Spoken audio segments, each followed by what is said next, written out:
Thanks for joining us on Weekly Exchange, where we discuss Forex strategy news and the games we're currently enjoying. I'm Warmacblu, joined today by Nasarog.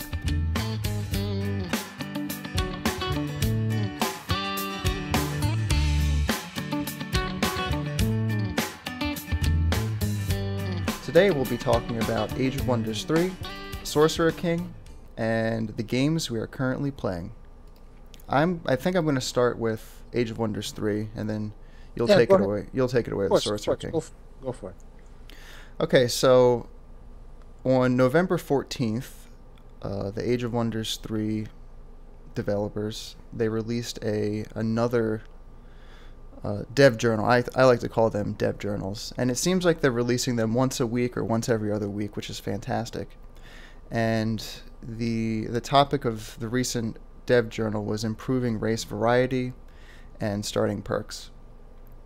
I do know that one big complaint about the game was race variety, and how pretty much whatever class you chose, it didn't really matter what race you were, because you could capture any city you want, and the race it really wouldn't make a difference. Kind of like in Warlock, where if you want the units from some other race, all you gotta do is capture their city, and now you have their units too. Right. So now they're trying to... You can still do that. You can still capture cities and have access to their units, but let's say you're playing a mage character, and you capture a city that... I think one of the new additions they're adding is cities are going to have certain bonuses. So, for example, Draconian cities will have +3 mana, and let's say Goblin cities have plus 20% population growth, which kind of makes sense with their, with the race. So they're making each faction unique now. The cities, right. You could say faction. So let's say, for example, you're playing Draconian, and you're relying heavily on mana and casting spells, and then you take over an Orc city, who supposedly their bonus is going to be you can build a barracks for 50 less gold. And let's say as a Draconian, you're not really focused on producing those kinds of units, so you might want to migrate the Orc city over to a Draconian city. So they kind of give you more flexibility. Yeah, and it's more of an incentive to keep with your starting race, which I like. So they're also bringing back a system that was present in Age of Wonders 3, where mana nodes, however you want to pronounce it, they are going to be more important. So, for example, if you choose one of your starting skills as Adeptive Air, air nodes will generate an additional 5 mana, and earth nodes will generate 5 less mana. So this also adds something else to the map. So let's say you're surrounded by a bunch of air nodes in the beginning, and you go out and explore, and you see a bunch of earth nodes. Well, you don't want to capture those earth nodes right away, because they generate 5 less mana. It might be better to spread out even further to find air nodes. Wait, so this is empire-wide? It's not something that's specific to a particular city? Right, yeah, it'll be class. So when you choose your class, you get to choose 3 different starting skills. I'm sorry, not starting skills, I'm sorry, specializations. And if you choose Adeptive Air, then you get what I just said. That's pretty interesting. That's one way to really make you focus on where you develop your cities and where you look. It is, yeah.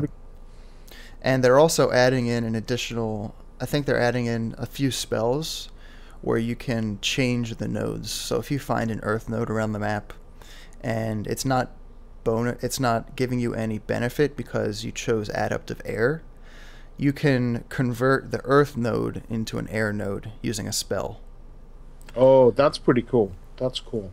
Yeah, so I don't know how often, I don't know anything about that. They really haven't even said much, if it'll be easy to access or anything like that, but we'll see what happens there. And the last piece of news from the Age of Wonders dev journal is they're trying to give units more more variety. So, for example, orc units will have an ability called War Cry, and it'll give them +3 melee damage until the end of turn.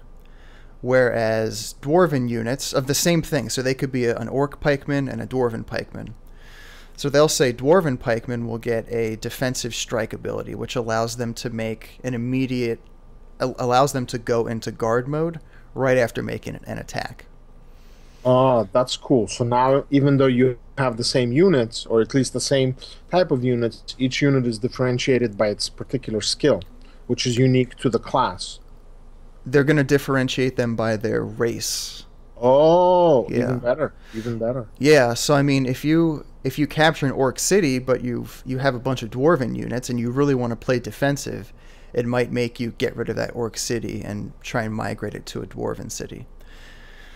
So I feel that the game is headed in the right direction with all of these, racial changes, and we'll just have to see.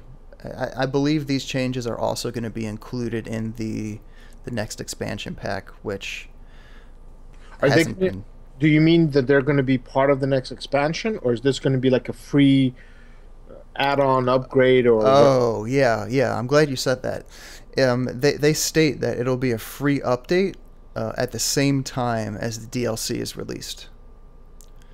So the DLC is just going to include the new Necromancer class, and I actually don't know exactly what it's going to include, but it's definitely going to include the Necromancer class. Anything that we just said right now is going to be racial stuff. That's cool. So that means the Necromancer class will also have some skills that will differentiate a particular race from another race, even though they're all Necromancers. I mean, Right. Yeah. Nice. So we'll have to see. Hopefully the game will get into a nice stride, because I'm a big fan of the game and I think it needs more attention. We talk about it almost every episode just because there's so much news about it. Yeah, they're releasing stuff every episode. You know, every week they're putting out some kind of an update, so why not? So I think it's a good time for me to talk also about Sorcerer King. Right. So they have the beta 2 right now, and the first thing is that they're saying that they should have beta 3 within a month. So probably that means sometime before Christmas, but I don't know. We'll have to see. Okay. And with beta 2, they released several major things. They added 2 new sovereigns, or sovereign types. They added geomancy, which is basically the ability to modify the terrain through spells. So you can like drop fire and burn everything out, harvest the mountain, harvest the forest, drain fertility. Then they're also adding more, I guess, more depth to the minor factions, which they had promised to do in the past. So now they have unique quests, and they can either be allied with you, or I guess whoever it is, whichever faction you represent, or they could be allied or under the control of the Sorcerer King. They're adding new maps. They're adding new layers. What else? Let me see. They also have some new enemy and minor faction units, like the Wraith, the Dreadling, the Spider, the Swamp Spider, and the Garrote. And then now we have some art that they're adding, like the Swamp Fortress and Flame Fortress. So that's cool. So that means that now when you're looking at the various minors, they're not all going to look the same. And then, of course, I know that you always have in the back of your mind when you're looking at stuff, you're very concerned with the UI, as am I. They're doing all kinds of UI improvements. So world report screen, notification system, they have starting units. You can see them now on the Sovereign Select screen. City lists displays the enchantments, the cities. If you double click on their action screen, you'll see. Then you have all kinds of virtual effects for the Doomsday counter, and then various miscellaneous features, balance, additions, bug fixes, Yeah, the list is very exhaustive. The one thing I have that it kind of bothers me, it's that they refer to this as beta. And it's not really a beta. It's still technically an alpha, unless the name for it is changing. Because an alpha is when you're supposed to introduce all these features, and beta is when you're playtesting them and working out the bugs. I remember when you guys had Brad on. Yeah, second. Yeah, he kind of talked about his definition, and I think his might differ with yours, so I think that's where it comes in. My definition is based on, my previous experience with anything that's alpha or beta. But Right. hey, it's his company, his game, and we're just people giving him money. So Yeah. they call it what they will, and we do what we do. Definitely. The one thing I really like about these Hmm. patch notes are the geomancy stuff. Right. Everything else, it's hard for me to put into context because I don't play the game. However, the geomancy stuff I can kind of relate to with, like you said, you can change the landscape, which I think is Not really just, good. and it's not just the physical change where you're changing, oh, it's blocking your path. You're actually affecting the landscape, and you are getting something in return from it. Now, let me tell you this. So, in my opinion, and it's very important, with the sovereigns, they basically, what it looks like is, it looks like that they added two types of sovereigns, not necessarily two specific factions, but two types: a Hmm. tyrant and a guardian. Hmm. So a tyrant appears to be somebody who is either affiliated with or somebody who is following the Sorcerer King. Okay. And as the Doomsday counter progresses and gets further along, he gets more powerful. He gets all kinds of the apocalyptic spell of mastery. I mean, come on, that's pretty cool. Right. And then you have the Guardian, who is on your side, and he's the world. He represents being like a spirit of the world kind of thing, where he wants the world to flourish and to prosper. So he's trying. So his thing is that he reduces the corruption that's caused by Shadowlands, and then he apparently, the Sorcerer King is a little bit ignorant of his particular Hmm. skill set. So as he's doing this, he's not as noticeable. So maybe his Doomsday counter moves up slower. So we'll kind of have to see. That's definitely Yeah, something. that's a big change too. So Yeah. I mean, yeah, it's still early. I mean, I'm curious to see what they do with Beta 3, Yeah. and I think they still have a goal of coming out sometime in 2015. Right. Whether it's going to be on time or not, that remains to be seen. Yeah. So actually, um, I want to throw this out there. So we had our interview, our sixth podcast with Romain, who's on the forums and on Steam. He goes by Space Troll, and he is number two at Amplitude, so he knows his stuff.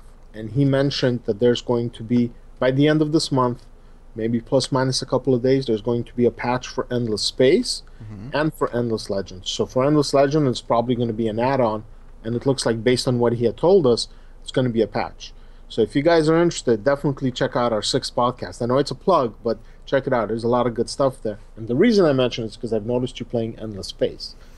So I was wondering, it's a good time for us to talk about the games we're playing.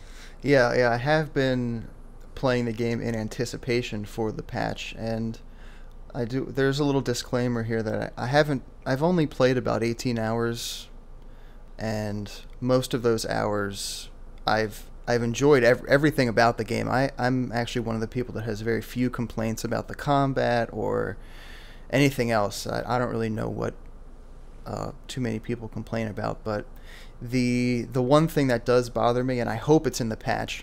I think we're gonna try and get some information about that. Is the UI? I did do some internet browsing, and there are complaints about it, but it doesn't seem like it's overwhelming. So we'll have to see. Yeah. I think the text is just way too small on high definition screens. Even I'm running.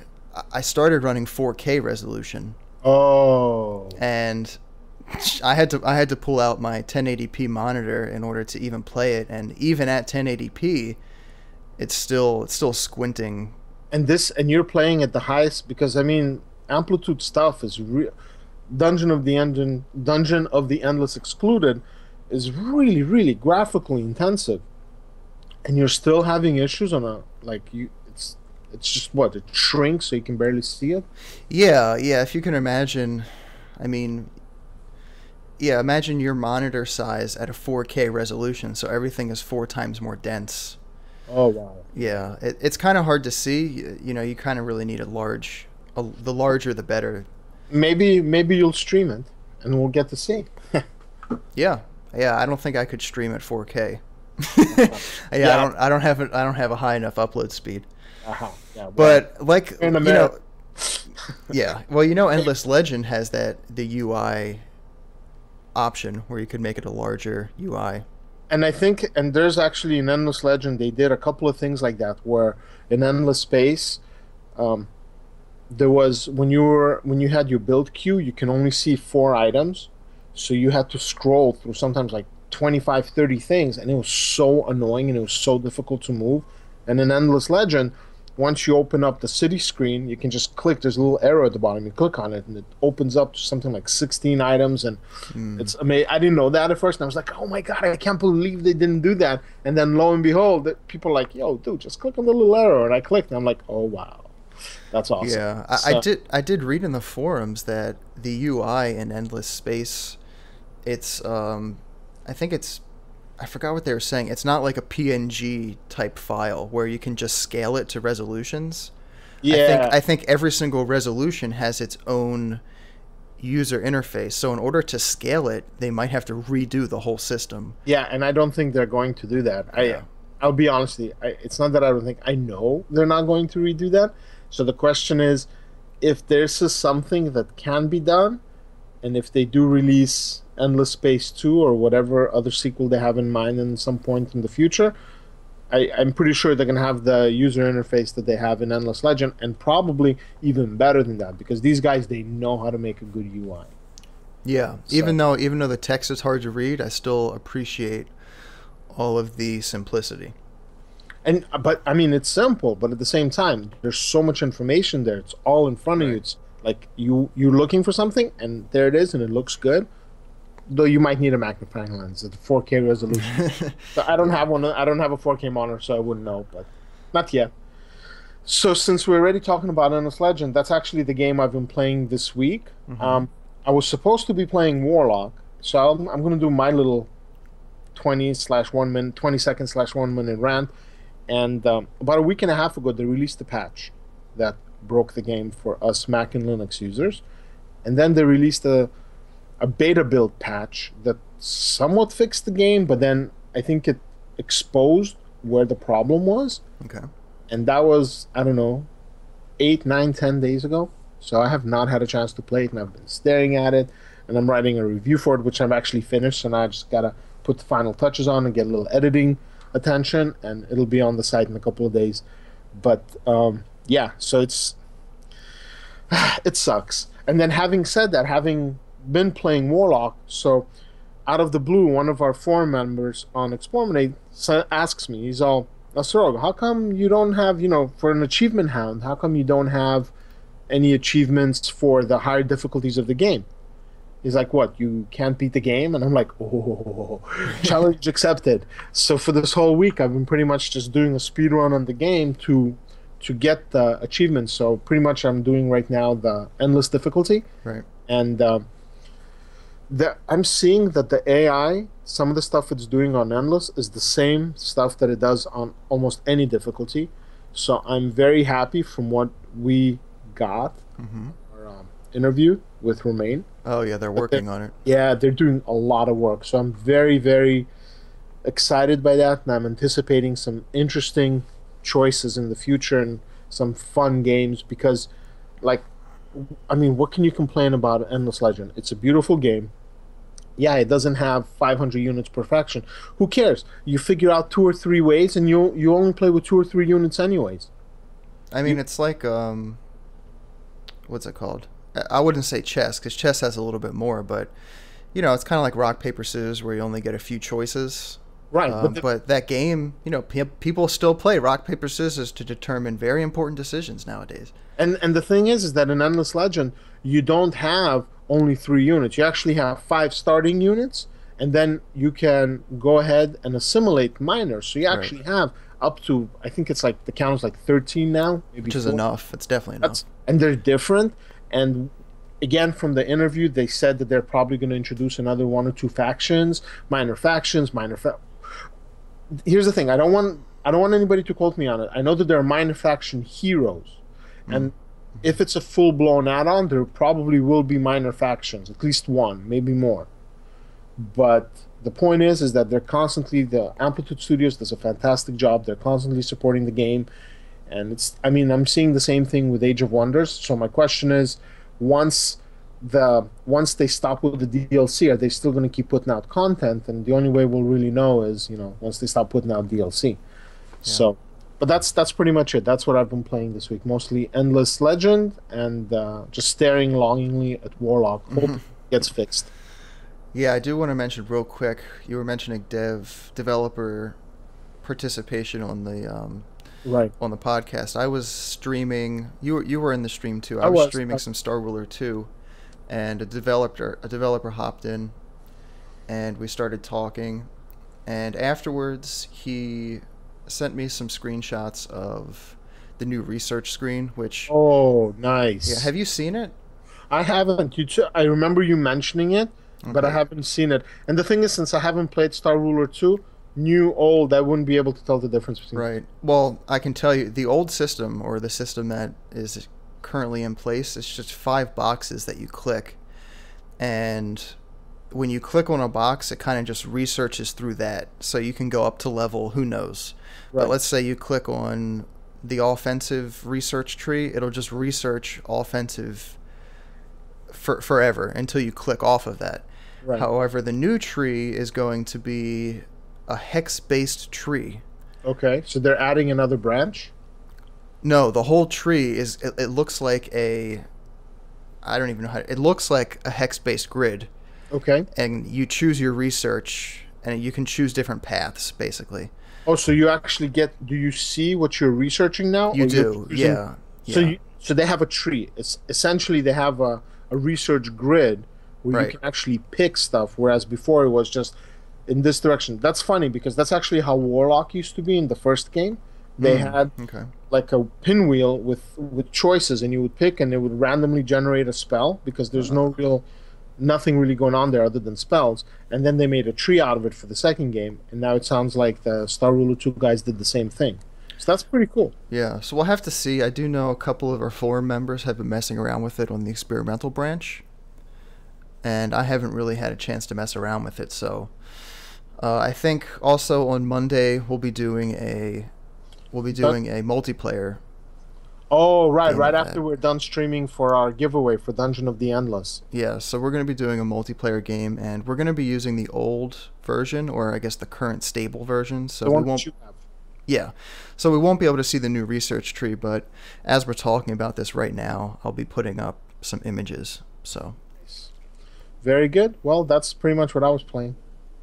Yeah. You forbade me to speak about the game I'm waiting for next week, so I will not. Yeah. We'll talk about it after we have more hours. Okay. All right. So, any last words for this week? No, just want to thank everybody for tuning in. Yep. And just keep your eyes open for the next couple of weeks. We're still doing all kinds of stuff for the giveaway. And we have yeah. What about the Star Ruler 2 giveaway? Possibly. That we'll talk about that after we're done with the Amplitude giveaway, and that's probably going to be what we're going to be doing for part of December. Okay. So we have to figure out the specifics with that, but we're probably going to have a couple of keys to give out to people. So, we'll figure out how we can get it to the people that will enjoy it, and to make sure that a lot of people see it and come join us and chit-chat and make fun of the gameplay mistakes we make. Yeah. Okay, well, this has been eXplorminate's Weekly Exchange. We'll talk to you again soon.